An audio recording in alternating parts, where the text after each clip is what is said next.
Salam pemirsa, puji Tuhan kita boleh bertemu kembali pada pendalaman Alkitab melalui pelajaran Sekolah Sabat. Pak Adri Kaunang sudah hadir di tempatnya. Apa kabar Pak Adri? Luar biasa, puji Tuhan selalu. Pak Tobing juga, apa kabar Pak Tobing? Puji Tuhan, luar biasa, kabar baik Pak Darwis. Ada Pak Fajar juga. Halo Pak Fajar, apa kabar Pak Fajar? Mantap Pak Darwis, terima kasih, puji Tuhan. Baik, pemirsa di mana saja pun berada, kita akan mulai pendalaman Alkitab kita kembali, dan ada judul yang menarik pada kali ini, yaitu Hari Sabat, mengalami dan menghidupkan karakter Allah. Nah, bagaimana ini pada hari Sabat kita boleh menghidupkan karakter Allah? Sebelum kita mulai pendalaman, kita akan berdoa yang dipimpin oleh Pak Adri Kaunang. Silakan Pak Adri. Baiklah, kita satu di dalam doa. Ya Allah Bapa kami yang ada di dalam kerajaan surga, terpujilah namamu, karena waktu yang indah dan diberkati ini, kami akan membawakan kabar baik tentang Allah sebagai pencipta di dalam buku Kejadian pasal 2 ayat 1 sampai 3. Biarlah kuasa Roh Kudus-Mu selalu menjadi bagian kami dan juga para pemirsa, sehingga ini adalah satu kunci di mana Allah sebagai pencipta melaksanakan, menguduskan, memberkati, dan menyucikannya. Terima kasih Bapa, terpujilah namamu, dalam nama Yesus Kristus kami sudah berdoa. Amin. Amin. Pemirsa dimanapun saja, kami berharap ada sukacita bagi kita semuanya, dan kami dari ASI Jakarta selalu siap dengan berita ASI kepada pemirsa dimanapun saja. Baik, kita mulai diskusi kita minta Pak Tobing untuk coba menguraikan apa yang akan kita bahas pada kali ini. Silakan Pak Tobing, agak panjang ini judulnya, tapi saya yakin Pak Tobing bisa menguraikannya dengan singkat. Silakan Pak Tobing. Baik, terima kasih Pak Darwis. Pemirsa yang diberkati Tuhan, ini sebuah pelajaran yang sangat penting di mana kita mempelajari salah satu tanda umat Tuhan, yaitu masalah hari Sabat. Judul pelajaran kita hari Sabat, yaitu mengalami dan menghidupkan karakter Allah. Ayat hafalan kita tertulis di Markus 2 ayat 27 dan 28, dan dia berkata kepada mereka, hari Sabat dijadikan untuk manusia dan bukan manusia untuk hari Sabat. Karena anak manusia adalah juga Tuhan atas hari Sabat. Pemirsa yang berkati Tuhan, satu minggu ini pikiran kita dibimbing oleh pelajaran ini, bagaimana mengimplementasikan hari Sabat yang benar-benar mencerminkan karakter Allah. Bagaimana membuat hari Sabat itu benar-benar menyenangkan, menjadi hari kesaksian bagi orang lain, menjadi hari keselamatan bagi diri sendiri dan juga bagi orang lain yang belum mengenal firman Tuhan. Ada satu ilustrasi yang sederhana di dalam pelajaran ini, bagaimana dua orang yang bersahabat, seorang yang beragama Advent bernama Jody, dia satu-satunya orang Advent di salah satu program Pascasarjana di sebuah universitas, dan dia bersahabat dengan seorang wanita bernama Gail. Ya, kebetulan suami Gail bertugas ke luar kota, lalu mereka berbincang-bincang, lalu mereka membuat appointment, membuat janji, mengadakan pertemuan setiap malam Jumat, mengadakan fellowship. Nah, disitulah mereka berbincang-bincang. Di saat itu Jody sebagai orang Advent berbagi pengalaman kekristenan, pengalaman kerohanian bersama Tuhan, terutama sebagai pemelihara hari Sabat. Dan Jody menunjukkan keluasan sebagai orang Advent. Mereka nyanyi bersama, berbincang bersama, ketawa bersama, bercanda bersama. Dan saat itu Gail merasakan ada yang beda ya dari yang ditampilkan oleh Jody dibandingkan dengan teman-teman yang lain di program Pascasarjana itu. Dan akhirnya selama 4 Sabat, 4 Jumat malam mereka mengadakan fellowship. Di situ mereka merasakan bagaimana mereka mengalami pengalaman rohani yang sangat baik. Jadi satu minggu ini kita akan melihat bagaimana sih sebenarnya melaksanakan hari Sabat menjadi hari yang menyenangkan. Apakah praktek yang kita lakukan selama ini sudah benar? Jangan-jangan hari Sabat yang kita lakukan selama ini lebih kepada legalis seperti yang ditunjukkan oleh orang Yahudi dulu. Nah, sekarang nanti satu persatu, hari demi hari kita akan bahas, ya, kita akan melihat bagaimana kita mempraktekkan hari Sabat yang sebenarnya. Saya kira itu Pak Darwis yang bisa kita sampaikan sebagai pendahuluan bagi kita pelajaran satu minggu ini. Mungkin kita fokus Pak Tobing kepada perbaktian hari Sabat dengan online sekarang ini. Kira-kira ada saran-saran yang Pak Tobing punya pemikiran supaya kita lebih bisa menumbuhkan, memberikan pendidikan dan menumbuhkan iman selama hari Sabat online. Silakan Pak.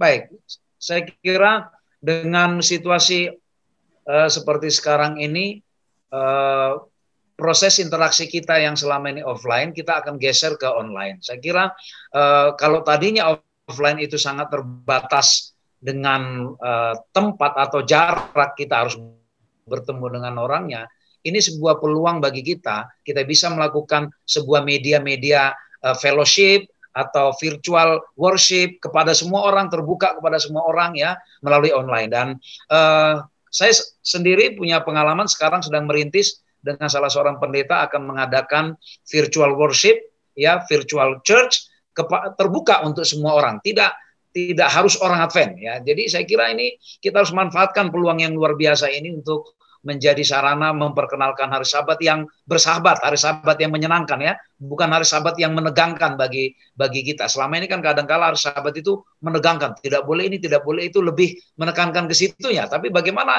hari Sabat yang penuh kasih, yang penuh bersahabat, itu yang perlu kita praktekkan nanti walaupun dalam situasi virtual. Saya kira itu Pak Darwis. Terima kasih Pak Tobing. Saya mau ke Pak Kaunang ini. Pak Kaunang, ada judulnya Saatnya Tercengang. Wah, ini sangat serius sepertinya judulnya, tapi saya yakin Pak Adri bisa menerangkannya dengan sederhana. Silakan Pak. Oke, shalom para pemirsa dimanapun saudara berada. Judul dari pelajaran kita saat ini adalah tentunya merupakan aplikasi dari dua hal yang sangat penting. Yang pertama adalah dari sisi pencipta, dan yang kedua dari hasil ciptaannya. Kita tahu bersama bahwa Allah begitu luar biasa, Allah begitu hebat, Allah begitu maha kuasa, maha kasih, yang tidak dapat diselami oleh manusia yang penuh dengan dosa. Itulah sebabnya kita lihat di dalam buku Kejadian pasal 1, penciptaan yang dilakukan oleh Allah itu secara satu demi satu berurutan dengan baik dan sempurna. Mengapa? Masuk ke dalam pertanyaan Pak Darwis tentunya didasarkan juga kepada satu ayat yang baik dan positif. Di dalam buku Kejadian pasal 2 ayat 1-3.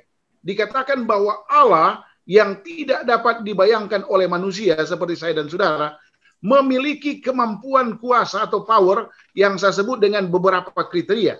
Pertama, penciptaan hari pertama, kedua, ketiga, keempat, kelima, dan selanjutnya adalah sesuatu momen yang secara kealahan Allah lah yang dapat mengerti dan menganalisa serta memahami tujuan-tujuan mereka. Yang kita sebut di dalam buku Kejadian adalah kata aku, kata Allah, dan kata kita. Ya, ada dua versi di sana, kata Allah dan kata kita. Namun dikatakan di situ bahwa pencipta ini melakukan beberapa hal: berhenti, sucikan, dan kuduskan. Nah, itu sangat alamiah. Karena Allah itu, baik itu Allah dan kata kita, adalah sesuatu oknum yang saya sebutkan tadi, adalah oknum yang luar biasa dan tidak dipahami oleh manusia yang berdosa. Masuk kepada kata tercengang. Tentunya, pada saat manusia itu diciptakan, ya kita baca beberapa ayat dalam buku Kejadian pasal 2, dikatakan Adam tercengang melihat apa? Hawa yang ada di sampingnya. Adam dan Hawa tercengang melihat sungai-sungai yang begitu indah, ya. Adam dan Hawa tercengang melihat pohon-pohon yang begitu teratur, ya. Adam dan Hawa tercengang melihat hasil ciptaan Allah yang begitu luar biasa dan indah. Ini membayangkan kepada beberapa hal yang penting. Pertama adalah tentunya hasil ciptaannya ini akan berpikir bahwa ada tanggung jawab moral yang dipercayakan oleh Allah kepada mereka untuk mereka kelola, ya, dengan melihat kondisi di sekitar mereka. Yang kedua, tentunya ada kepedulian, ya, terhadap satu sama yang lain untuk mereka terapkan, ya, karena hasil ciptaannya. Dan yang berikut adalah cinta kasih yang begitu luar biasa yang Allah telah berikan bagi mereka untuk supaya menjadi bagian mereka di dalam melakukan manajemen, ya, manajemen Taman Eden, yang saya sebut dengan Eden Management. Dan inilah yang merupakan rangkaian-rangkaian proses belajar tentang hubungan antar sesama, yang saya sebut tadi, responsibility, kepedulian, dan cinta kasih. Sehingga takjublah mereka melihat kondisi-kondisi hasil ciptaan yang sudah diproses oleh Allah yang begitu luar biasa, yang tidak dipahami oleh mereka sebelumnya, karena mereka diciptakan pada hari yang ke-6. Nah, tentunya masuk kepada hari Sabat.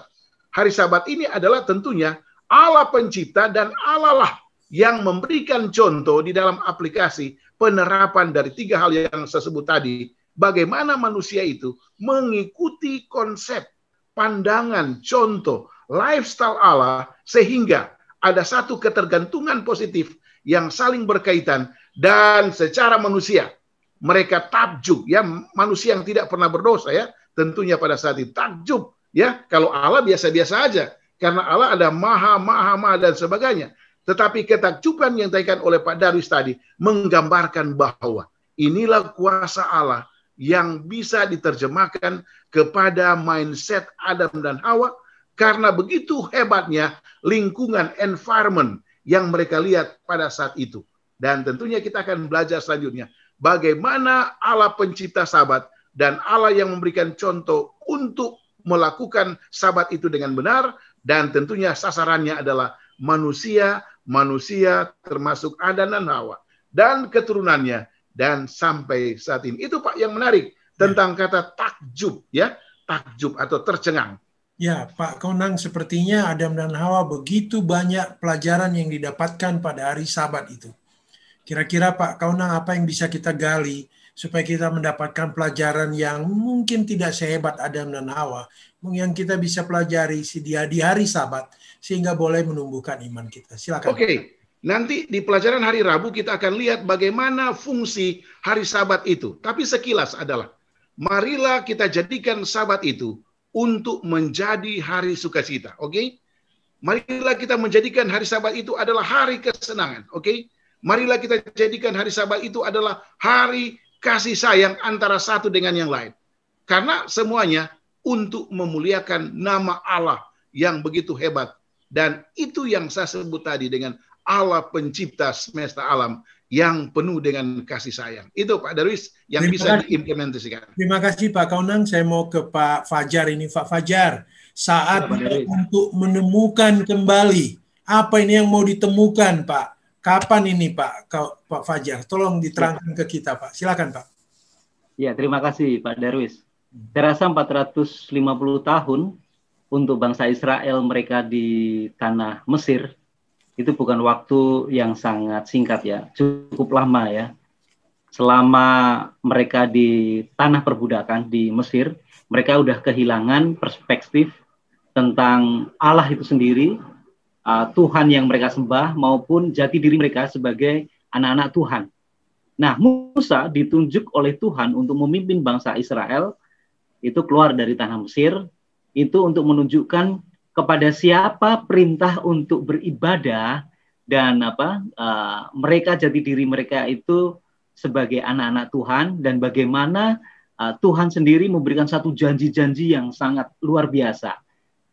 Musa menginginkan kepada bangsa Israel bahwa mereka benar-benar mengenal kembali kepada siapa mereka disuruh untuk beribadah. Artinya di sini untuk menemukan kembali jati diri Tuhan yang meminta mereka untuk beribadah, Tuhan yang memberikan janji-janji yang luar biasa. Nah, salah satu caranya adalah melalui peribadatan hari Sabat ini. Jadi hari Sabat ini sangat penting sekali, sangat begitu spesial, sangat begitu istimewa, khususnya bagi bangsa Israel. Jadi Tuhan dengan cara yang sangat luar biasa memberikan hari Sabat kepada bangsa Israel. Contohnya, ini salah satu yang sangat mengagumkan, yaitu dengan adanya mana. Mana ini diberikan oleh Tuhan kepada bangsa Israel selama 40 tahun. Mereka di padang gurun, ya. Mereka mana ini menjadi satu makanan setiap hari bangsa Israel. Nah, yang menarik adalah mana ini hanya jatuh pada hari yang pertama sampai hari yang ke-6. Hari yang ke-7 tidak ada mana. Itu mukjizat yang pertama. Kemudian yang mukjizat yang kedua, pada hari Sabat itu mereka tidak menemukan mana. Kemudian pada hari Jumat mereka diminta oleh Musa untuk mengambil 2 kali lipat. 2 kali lipat untuk hari Sabtunya atau hari Sabatnya. Dan yang menarik adalah pada waktu tiba hari Sabat, mana yang mereka kumpulkan hari kemarin itu tidak berulang. Apa ini maksudnya ini? Apa maksudnya? Rupanya Tuhan menginginkan bangsa Israel itu memahami betul siapa sih yang penguasa seluruh alam semesta. Siapa sih yang mengendalikan seluruh alam semesta ini. Bukan lain tidak lain adalah Tuhan sendiri. Pada hari Sabat ya. Jadi pada hari Sabat. Jadi Tuhan menginginkan bahwa bangsa Israel itu berpikir bahwa pada hari Sabat ini menjadi satu hari yang sangat istimewa, sangat spesial, dipersiapkan dengan baik-baik, saatnya bertemu dengan Tuhan, untuk berkomunikasi, untuk beribadat dengan Tuhan. Saya pikir itu Pak Darwis. Ya, Pak Fajar, ini hanya 8 aja. Apa yang kita lakukan buat anak-anak muda kita ini Pak Fajar, supaya dalam kegiatan hari Sabat itu boleh mereka seperti bangsa Israel boleh mengenal Tuhan yang lebih dekat lagi begitu. Iya, betul. Nah, ini kan menjadi satu satu kesempatan ya, khususnya bagi anak-anak muda. Ide-ide apa yang bisa kita gunakan pada hari Sabat ini? Kalau kita kembali ke histori dari bangsa Israel, bagaimana Tuhan memperkenalkan kejadian alam semesta kepada bangsa Israel. Itu juga bisa menarik bagi orang-orang muda kita. Gunakan hari Sabat untuk berkumpul atau untuk menikmati ciptaan Tuhan. Mungkin di gunung atau mungkin di pantai kita bisa fellowship seperti yang tadi diceritakan oleh Saudara Elvin. Fellowship, saling berbagi, saling bernyanyi pada hari Sabat. Kita dekat dengan alam, tentunya kita akan jauh lebih mengenal kepada Tuhan yang memberikan hari Sabat untuk kita semuanya. Saya pikir itu menjadi satu ide yang menarik ya. Berkemah, camping itu ya. Meskipun pada masa pandemi ini mungkin kita hanya dengan keluarga atau mungkin dengan saudara, meminimalis ya. Tapi gunakan waktu-waktu hari Sabat ini untuk menikmati ciptaan-ciptaan Tuhan ya. Menikmati ciptaan-ciptaan Tuhan bersama dengan mungkin anggota keluarga atau mungkin teman itu ya. Dengan teman, mungkin 1 atau 3 orang. Saya pikir itu menjadi satu ide yang menarik. Jadikan hari Sabat itu penuh dengan sukacita ya, bukan menjadi satu beban atau momok atau secara saya harus memelihara, bukan karena itu, tapi kita menikmati setiap momen pada hari Sabat ini penuh dengan sukacita. Terima kasih Pak Fajar. Saya kembali ke Pak Tobing ini. Pak Tobing, prioritas itu sangat penting Pak. Bagaimana kita mempelajarinya? Itu judul yang menarik Pak kali ini Pak. Silakan Pak Tobing. Baik. Kalau kita perhatikan pengalaman orang Israel bersama dengan Tuhan, terutama dari perjalanan lepas dari Mesir menuju negeri perjanjian, ya, walaupun mereka di negeri orang dan juga di perjalanan, Tuhan tetap meminta mereka untuk memelihara hari Sabat, ya, memelihara hari Sabat. Dan bahkan hukum 10 ketika mengingatkan kembali pentingnya hari Sabat diberikan ketika di perjalanan mereka keluar dari tanah Mesir. Nah, tetapi mereka menunjukkan pengalaman pasang surut. Ada kalanya mereka setia, ada kalanya mereka mengulang kebiasaan atau perilaku ketika mereka dulu di negeri Mesir ya, di mana mereka mengikuti orang-orang yang menyembah berhala pada saat itu. Nah, akhirnya Tuhan sampai juga kepada zaman Yesaya ya, sampai juga ke zaman Yesaya bagaimana orang Israel mengalami pasang surut. Akhirnya Yesaya mengingatkan kembali supaya orang Israel ini kembali menunjukkan ibadah yang benar ya, perbaktian yang benar di hari Sabat itu seperti apa. Ada prioritas-prioritas yang sudah dilupakan oleh orang Israel pada saat itu. Makanya Yesaya mengingatkan kembali, ya bukan puasamu yang aku minta, bukan pemberian-pemberianmu, tetapi bagaimana kamu pada hari Sabat itu bisa melepaskan orang-orang yang tertindas, bagaimana kamu bisa menjadi jalan berkat bagi orang lain gitu ya. Bagaimana kamu itu katanya bisa menjadi perpanjangan tangan Tuhan untuk membawa kelegaan kepada orang. Nah, saya kira ini prioritas yang harus kita kembali utamakan Pak Darwis ya. di mana kita mungkin bahkan sampai di zaman Yesus ya, ketika orang-orang Yahudi, ahli Taurat, mereka sangat ketat di dalam liturgi hari Sabatnya ya, sangat ketat di dalam liturgi hari Sabatnya. Administrasi hari Sabatnya sangat ketat. Tetapi secara hati mereka tidak kepada penyembahan di hari Sabat. Mereka lebih melihat boleh tidaknya, dan bahkan cenderung mulai menghakimin orang siapa yang melanggar hari Sabat, siapa yang tidak menyucikan dengan peraturan yang begitu banyak. Saya kira ini mengingatkan kita kembali, apakah kita sekarang ini sebagai umat pemelihara hari Sabat sudah benar di dalam memelihara hari Sabat? Jangan-jangan ketika kita memelihara hari Sabat, kita memang ingin on time, datang tepat waktu ketika kebaktian. Tetapi kita datang tepat waktu itu karena kita anggap ini sebuah administrasi, sebuah persyaratan. Tetapi ketika ada orang lain yang terlambat datang di ibadah, kita langsung menganggap itu sebuah kesalahan, dan lalu kita dengan entengnya menghukum atau menyindir orang itu. Ini kan saya kira bukan pemeliharaan hari Sabat yang benar. Cara-cara seperti ini bukan mencerminkan kasih, bukan mencerminkan tenggang rasa, tapi bagaimana Yesus ketika hari Sabat dia hanya sebentar membacakan firman Tuhan di sinagog, sisanya itu dia melakukan pekerjaan penyelamatan. Dia cari siapa orang yang mau disembuhkan, dia cari siapa orang yang mau ditolong. Itu saya kira yang perlu kita lakukan.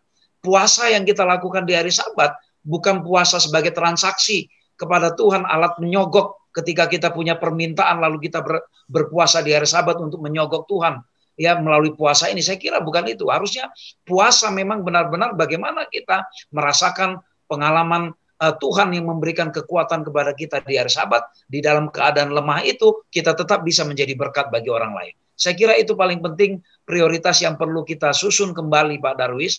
Yang mana duluan, apakah liturgi duluan atau pekerjaan penyelamatan yang duluan? Saya kira itu Pak Darwis. Ya Pak Tobing, ini hanya penerapan tadi udah disinggung oleh Pak Fajar mengenai menikmati alam.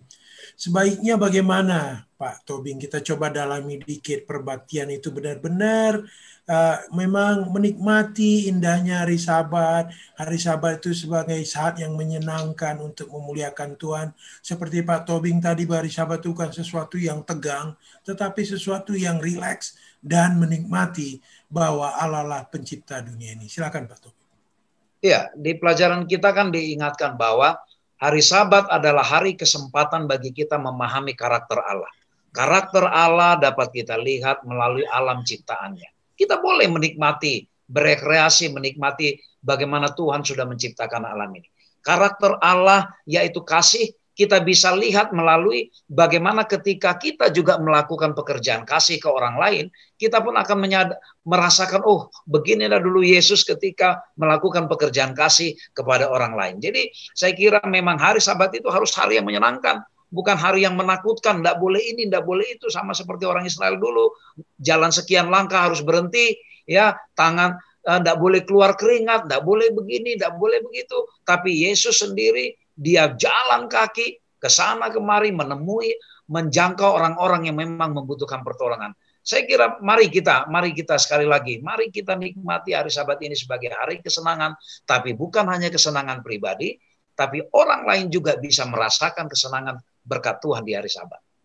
Terima kasih Pak Tobing. Saya mau kembali ke Pak Kaunang ini. Pak Kaunang, waktunya menemukan keseimbangan. Sepertinya hal keseimbangan ini sangat penting juga, Pak Kaunang. Silakan Pak Kaunang. Oke, jadi memang Yesus mendukung apa yang dikatakan di dalam buku Matius pasal 5 ayat 17 sampai 18. Ini adalah konflik sebenarnya ya.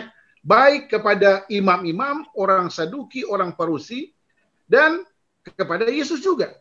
Namun Yesus membalikan cara berpikir di dalam buku Markus pasal 2 ayat 27 sampai 28 ya. Dikatakan bahwa hari Sabat diadakan untuk manusia dan bukan manusia untuk hari Sabat. Saya tertarik untuk membahas dua hal penting. Yang pertama adalah hari Sabat itu bukan beban ya, atau dalam bahasa ekonomi akuntansi adalah expenses atau biaya ya. Kalau kita melihat itu maka kita sama dengan orang Farisi ya, melihat aturan-aturan bukan melihat hal-hal yang Yesus contohkan. Yesus tidak abaikan itu, tetapi Yesus tadi saya sudah katakan, Dia adalah pencipta dalam kata kita. Dan tentunya Yesus adalah mengaplikasikan apa yang dia sudah lakukan sebagai pencipta. Nah, mari kita lihat. Saya sebut tadi berkaitan dengan hamba Tuhan, Pak Tobing katakan sebagai karakter Allah. Tetapi saya katakan ini adalah aset, ya, aset Allah yang bisa kita lakukan sebagai orang-orang yang ingin mengikuti cara pandang Yesus terhadap kata sabat. Itulah sebabnya menurut saya adalah kita menghasilkan tangible aset dari intangible. Nah, kita berbicara akuntansi, ya. Tetapi Yesus memperhatikan itu. Dengan adanya intangible atau capital management, human resources capital management, maka kita bisa menghasilkan yang saya sebut tadi dengan tangible, ya. Ada cash di sana, ada piutang di sana, ada inventory. Tetapi saya tidak berbicara tentang intangible dan tangible asset. Tetapi saya akan mengarahkan kepada kita bagaimana aset Allah, karakter Allah tadi disebutkan oleh Pak Tobing, adalah hari Sabat itu dapat kita lakukan sama seperti yang Yesus lakukan, praktekan pada saat dia berada di dunia ini. Diberikan contoh dari buku Matius pasal 12 ayat 1 sampai 13 dan Lukas pasal 13 ayat 10 sampai 17. Inilah poin-poin yang saya sebut dengan kepatuhan. Aturan-aturan yang Yesus telah lakukan, antara lain penyembuhan, peduli, kasih, belas kasihan, menolong, kepedulian, dan sukacita. Inilah yang dimaksudkan dengan menemukan titik equilibrium, titik keseimbangan. Nah, kalau kita melihat ini, maka kita dapat menerapkan apa yang Yesus inginkan, bukan legalitas. Nah, kalau legalitas, endingnya adalah tentunya banyak hal yang bisa dipertanyakan.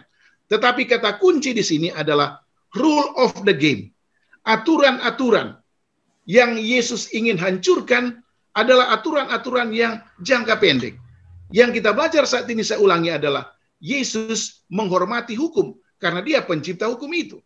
Namun, marilah para pemirsa, saudara dan saudari, kita mengikuti cara pandang Yesus. Kalau hari Sabat itu adalah hari kenikmatan, marilah kita belajar firman Allah, menolong orang, senyum, semangat, memberikan kekuatan, dan mari kita bersama-sama untuk menyucikan Sabat ini dengan penuh sukacita, ya. Rejoice in the Lord dan sebagainya.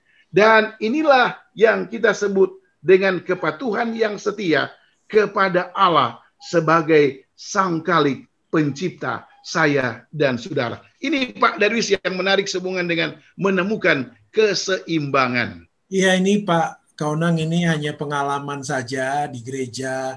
Kadang-kadang ada pendisiplinan di gereja oleh karena satu dan dua hal. Ya, cuman ini bagaimana pelaksanaan pendisiplinan ini dihubungkan dengan konsep kasih sehingga terjadi keseimbangan gitu. Sehingga walaupun seseorang kena disiplin, tidak menyakitkan, tidak menimbulkan kebencian satu sama lain, tetapi ada kasih di sana. Silakan Pak Kaunang. Oke, terima kasih Pak Darwis, pertanyaan yang baik. Kita lihat organisasi kita ada namanya struktur organisasi, ya. Organisasi structure, ya. Dari level yang paling tinggi, General Conference, sampai di jemaat Warakas atau di jemaat-jemaat lainnya. Nah, tentunya pemimpin dari jemaat itu adalah CEO, Chief Executive, yang tentunya memiliki jabatan-jabatan atau kepangkatan atau ilmu-ilmu masing-masing. Tetapi didasarkan kepada satu pemahaman bahwa kita memiliki hamba Tuhan yang memimpin satu organisasi. Nah, tentunya tanggung jawab dari hamba Tuhan ini adalah skopnya luas. Dia menguasai Alkitab, menguasai peraturan-peraturan jemaat, etika-etika kependetaan, dan tentunya pada saat memecahkan case seperti ini, ya harus dia pahami juga. Karena anggota yang dia pimpin ini adalah anggota-anggota yang memiliki cara pandang tradisional tentang konsep Alkitab dan aturan-aturan lainnya. Itulah sebabnya terjadi diskrepensi dan sebagainya karena pemimpin yang ditempatkan di satu tempat itu memiliki pandangan yang apa? Uncapable, ya, oke? Nah, diharuskan tentunya berdoa, membaca firman Allah, melakukan apa yang Yesus katakan, merangkul, senyum, bersahabat. Pasti masalah keputusan-keputusan akan berlangsung atau ongoing proses dengan damai sejahtera dan ditutup oleh doa.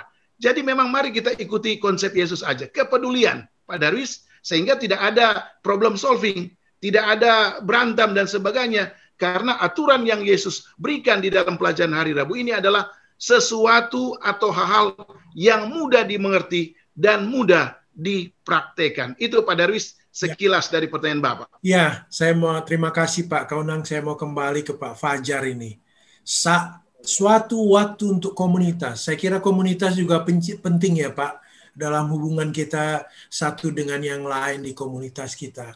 Bagaimana ini kita memanfaatkan waktu, menggunakan waktu dengan baik. Silakan Pak Fajar. Terima kasih Pak Darwis. Jadi Yesus ini memberikan satu teladan untuk kita semuanya. Selama dia pelayanan di atas dunia itu, tiap hari Sabat dia berkunjung ke rumah ibadat atau sinagog ya. Di rumah ibadat orang-orang Yahudi. Apa yang dilakukan oleh Yesus? Yaitu membuka kitab-kitab ya, perjanjian lama ya. Kemudian selain daripada itu dia juga menyembuhkan orang pada hari Sabat seperti orang yang lumpuh, yang di kolam Bethesda, itu yang dilakukan oleh Tuhan. Nah, yang menarik ini adalah sehubungan dengan suatu waktu yang komunitas ini suatu waktu hari Sabat yang kita gunakan untuk melakukan satu komunitas dengan atau bersosial ya dengan umat-umat Tuhan yang lain. Nah, apa yang dilakukan oleh Tuhan Yesus pada waktu pelayanan di atas dunia ini diteruskan oleh murid-muridnya. Nah, salah satunya adalah Rasul Paulus. Rasul Paulus di dalam Kisah Para Rasul 16 ayat yang ke-13. Saya akan bacakan. Pada hari Sabat kami keluar pintu gerbang kota. Kami menyusur tepi sungai dan menemukan tempat sembahyang Yahudi yang sudah kami duga ada di situ. Setelah duduk, kami berbicara dengan perempuan-perempuan yang ada berkumpul di situ. Ini peristiwa ini pada waktu Paulus berkunjung di Filipi. Dan yang menarik lagi adalah pada waktu Paulus dia pergi ke Korintus. Itu di dalam Kisah Para Rasul 18 ayat yang keempat. Dan setiap hari Sabat, Paulus berbicara dalam rumah ibadat dan berusaha meyakinkan orang-orang Yahudi dan orang-orang Yunani. Jadi menjadi satu kebiasaan ya, bukan hanya Yesus, tetapi murid-murid Tuhan Yesus. Salah satunya adalah Rasul Paulus. Tiap hari Sabat, mereka pergi mencari rumah ibadat untuk berbicara dengan orang-orang yang ada di situ. Perempuan-perempuan yang ada di Filipi, kemudian saudara-saudara orang-orang Yahudi maupun non-Yahudi atau orang-orang Yunani, untuk memperkenalkan tentang Yesus. Nah, pada waktu kita berada di dalam komunitas tersebut, apa yang dilakukan oleh Rasul Paulus? Yang pertama, dia tentunya memberikan satu kesaksian pribadi. Dia kombinasikan dengan pengalaman rohani bangsa Israel pada zaman dahulu ya, pada zaman dahulu. Kemudian dia kombinasikan dengan pengalaman pribadi dia, bagaimana Tuhan Yesus sudah menyelamatkan dia, bagaimana dia bertobat dari selalu mengejar-ngejar orang Kristen dan menjadi seorang rasul rasul pada saat itu juga. Nah, pengalaman-pengalaman dan pengajaran dia serta berkhotbah serta berdiskusi bahkan berdebat pada waktu itu menjadi sesuatu hal yang menarik pada hari Sabat itu ya. Jadi hari Sabat itu ada tiga, ada khotbah, ada pengajaran, ada berdiskusi. Nah, ini bagus sekali kalau ditambah untuk fellowship ya. Fellowship ini kan memberikan kesaksian secara pribadi. Ini menjadi satu hal yang sangat luar biasa pada hari Sabat ini, menjadi satu metode buat kita semua. Tentunya Gereja Masih Advent hari ke-7 sudah mengadopsi itu ya. Ada pelajaran sekolah Sabat, kita berdiskusi, kemudian ada fellowship juga ya. Kemudian ada khotbah, pengajaran. Ini sesuatu yang menarik kita gunakan pada hari Sabat ini untuk ya melakukan komunikasi dengan mereka, berkumpul menjadi satu komunitas, yaitu jemaat di akhir zaman ini. Saya rasa itu, Pak. Terima kasih Pak Fajar. Ini suatu penerapan aja. Satu unit komunitas kecil di gereja adalah sekolah Sabat. Dan kita berdiskusi di sana. Kadang-kadang sering topiknya lari dari topik yang sebenarnya, Pak Fajar ya. Tapi gimana nih kita supaya fokus terus kepada topik sekolah Sabat itu, tapi tetap acara diskusi cukup menarik. Mungkin Pak Ya, Fajar kasih ide atau apa. Silakan Pak. ya, terima kasih. Kalau supaya kita biar bisa fokus dalam diskusi sekolah sahabat, ini juga tergantung kepiawaian ya dari pemimpin diskusi sekolah sahabat, bagaimana dia menggait, kemudian dia mengakomodir kesaksian-kesaksian pribadi supaya biar tidak terlalu lari dari pokok pembicaraan inti tentang sekolah sahabat pada waktu itu. Tapi yang jelas ada sesuatu yang menarik setiap diskusi sekolah sahabat, tentunya pengalaman pribadi, pengenalan kita tentang Yesus Kristus, bagaimana tindakan keselamatan, janji Yesus di masa yang akan mendatang, janji kekekalan, kehidupan yang luar biasa. Ini yang mesti setiap saat mesti harus kita isi di dalam setiap kali diskusi sekolah sahabat. Apa sih yang pelajaran yang bisa kita tarik dari pelajaran ini? Mesti harus tidak boleh terlepas dari pengorbanan Yesus di atas kayu salib, janji keselamatan yang diberikan maupun kehidupan kekal di atas dunia ini. Hanya ini yang bisa membuat orang lain bisa saling mengisi satu sama lain, sehingga diskusi pada hari Sabat itu menjadi semakin menarik. Jadi tidak membosankan ya, menjadi suatu hal yang menarik, tetap fokus kita kepada Yesus sebagai juru selamat umat manusia. Terima kasih Pak Fajar. Tidak sadar kita sudah akhir dari diskusi, kita minta Pak Tobing memberikan pendalaman dan kesimpulan dari diskusi kita kali ini. Silakan Pak Tobing. Baik, terima kasih Pak Darwis. Pemirsa yang diberkati Tuhan, tiba kita kepada kesimpulan pelajaran ini. Mari kita praktekkan hari Sabat seperti yang dipraktekkan oleh Yesus. Hari Sabat yang penuh kasih, yang penuh pekerjaan penyelamatan, bukan yang terbeban dengan berbagai macam liturgi, dalam ketakutan, oleh karena takut salah, takut berdosa, takut ini. Ya, tetapi ketika kita menikmati pekerjaan sosial, penyelamatan, pekerjaan-pekerjaan penyelamatan, penyembuhan, ketika kita menjadi berkat bagi orang lain, itulah sesungguhnya karakter hari Sabat yang sebenarnya yang sekaligus menggambarkan karakter Allah. Jika selama ini kita lebih asik kepada perdebatan-perdebatan dalam pelajaran yang bahkan kadang-kala ingin cari menang-menangan, ya, lalu jika selama ini kita cenderung membicarakan kesalahan-kesalahan yang dilakukan orang di hari Sabat, mari kita lebih mengubah prioritas kita, mengubah orientasi kita kepada membuat hari Sabat itu menjadi sesuatu yang menyenangkan, bukan hanya bagi kita tetapi bagi orang lain, dan nama Tuhan boleh dimuliakan. Itulah yang menjadi pelajaran bagi kita, yang benar-benar mendidik kita agar kita mendidik kita belajar memahami karakter Allah melalui hari Sabat. Terima kasih Pak Darwis. Terima kasih Pak Tobing. Demikian pemirsa diskusi kita kali ini. Kami berharap ini menjadi satu inspirasi baru bagi kita, sehingga boleh kita hidupkan di hari Sabat, sehingga hari Sabat itu menjadi satu kemuliaan dan sukacita bagi kita semua. Terima kasih Pak Tobing, terima kasih Pak Adri, terima kasih Pak Fajar. Kita berharap bahwa Tuhan memberkati kita. Kita tutup dengan doa yang dipimpin oleh Bapak Fajar. Silakan Pak Fajar. Nah, satu dalam doa. Puji syukur kami panjatkan di hadapan Tuhan oleh karena Engkau sudah memberikan inspirasi terang dari surga untuk memahami tentang hari Sabat ini, menjadi satu cara Allah kami dapat boleh lebih mengenal akan karakter daripada Tuhan. Bila kami gunakan waktu-waktu hari Sabat yang spesial, yang istimewa ini untuk bersuka cita bersama dengan saudara-saudara kami yang lain, untuk menyampaikan pekabaran Injil, janji keselamatan, membantu untuk kesembuhan orang lain. Kiranya Roh Kudus-Mu dan terang dari surga selalu memotivasi kami untuk selalu percaya, bersandar sepenuhnya kepada Engkau saja, oleh karena Engkau-lah yang memberikan hari Sabat, hari istimewa bagi kami semuanya. Kami serahkan semuanya itu Tuhan ke dalam tangan-Mu Yesus Kristus penebus dan juru selamat kami. Amin. Amin. Salam, sampai berjumpa kembali. Terima kasih.